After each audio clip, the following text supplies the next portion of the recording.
Ladies and gentlemen, boys and girls, and of course, humanoids of all descriptions, welcome to the channel. I'm Cap. This is my place. For those of you who are here the first time, welcome in. And for those of you who have been here before, welcome back. In today's supplemental video, we are cooking the beef tenderloin that we trimmed up on the previous video. Please do me a favor. Remember to like, share, subscribe, click the notification bell, and leave a comment in the comment section down below. All those things that are free for you to do. Remind YouTube to share the video with more people. So let's get into the kitchen and get the cook started. Everybody, welcome back to the kitchen. This video, we're going to go ahead and cook our beef tenderloin. Last time I had coated the tenderloin in olive oil and garlic salt. Not too much garlic salt, because it's not that big a piece of meat. As long as it was when I held it up, it's not that big around. We're going to put it in the oven, and we're going to use the broiler. That's the setting where only your top heating element is turned on, and it's going to force the heat down on what you're cooking. What we're going to do is line a cookie tray with foil. Anytime you're cooking a piece of meat in your oven, don't just throw it in the rack.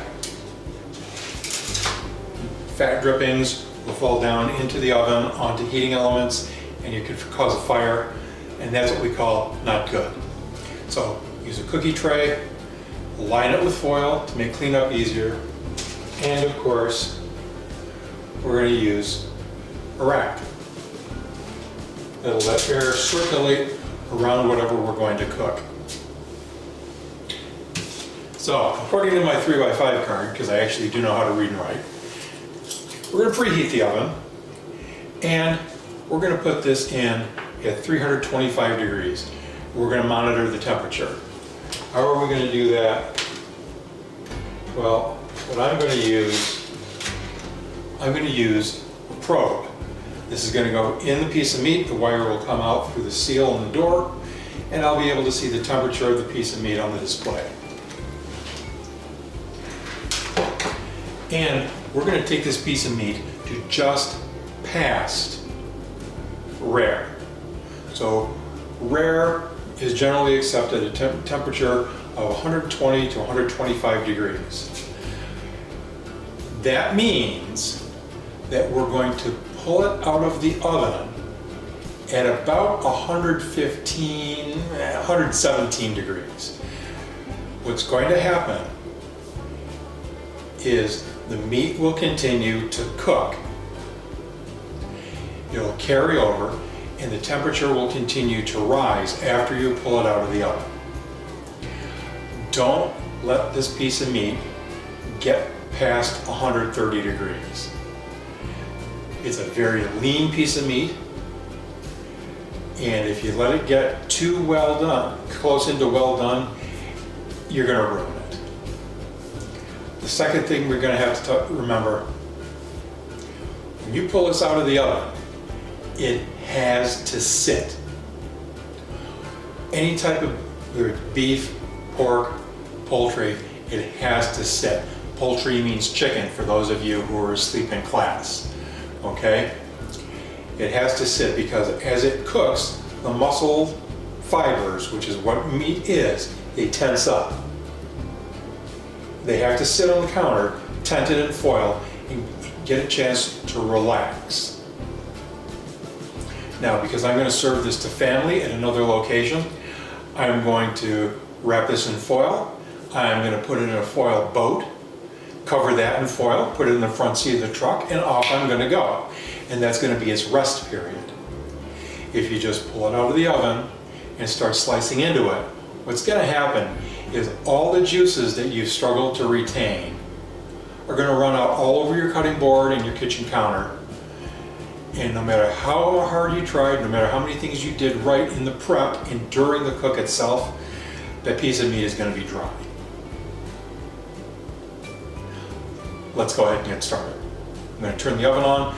I'll bring you back as I'm pulling the meat out of the oven so you can get a look at the results. Okay everybody, I've just pulled the tenderloin out of the oven at 117 degrees. Now, this is what your tenderloin is going to look like if you do it in the oven.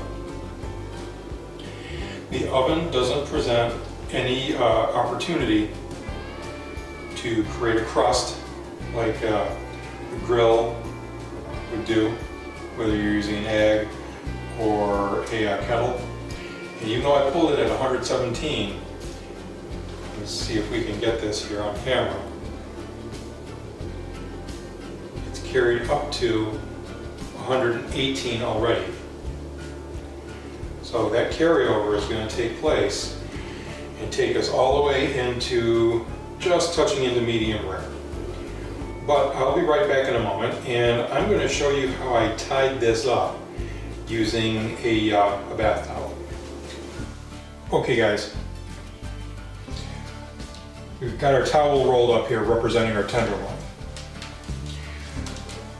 We took a narrow end and we folded it up over the bigger end.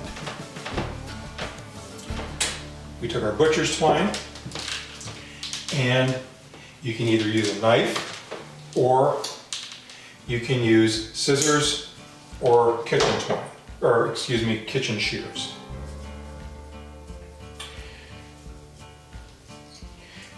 One of the easier ways to do this, you pass the twine underneath the piece of beef. This is our running end, this is our standing end. We start off like we're going to tie a pair of sneakers or a pair of boots. The left side over the right side, but now we're going to do it a second time. The left side goes over the right side a second time. We're going to pull this down so it's snug. The tenderloin is a muscle that doesn't do a whole lot of exertion in the animal, so it's very tender.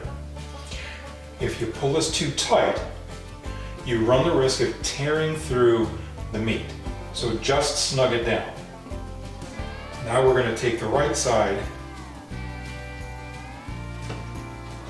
and we're going to go over the left side once, and then again the second time. We're going to pull this. Now we can make it nice and snug, and you can either cut this off now, this is the easy way to do it, or you can take more of this and you can make a loop. This loop goes around the piece of beef, and what we're basically doing is, if you were a Boy Scout or a Cub Scout, or you were an engineer in the military, we've now made a 1/2 inch. We can do that a second time. We're going to again make a loop. Okay. We're going to put the loop over the end of the meat, and we're going to just go ahead and we're going to arrange it so that it looks decent and it holds the piece of meat tightly. Well, not tight, but snugly. We're going to do it one more time.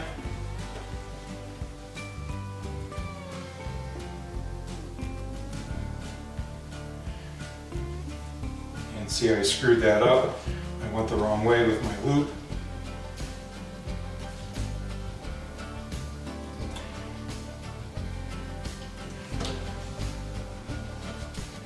There we go. Now we can take our knife, always cut away.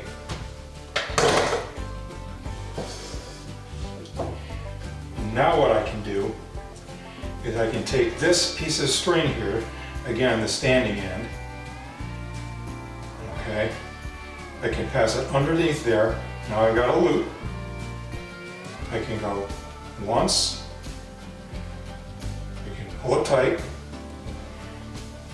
okay, and if I feel a need to, I can make another loop, and I can pull that tight. This is going to keep your meat trussed up, and it's going to keep this small end nice and firmly against the large end, and it won't burn up in the oven or the broiler. The string won't burn because the beef is moist, and it not only won't burn in the oven or the broiler, it also, if you're outdoors, won't burn on a grill, or if you do this on something in a smoker. Okay guys? Anyway, don't be afraid to try beef tenderloin on your own. It's fairly easy to do. Work slowly and carefully with your knife, and you won't mess it up.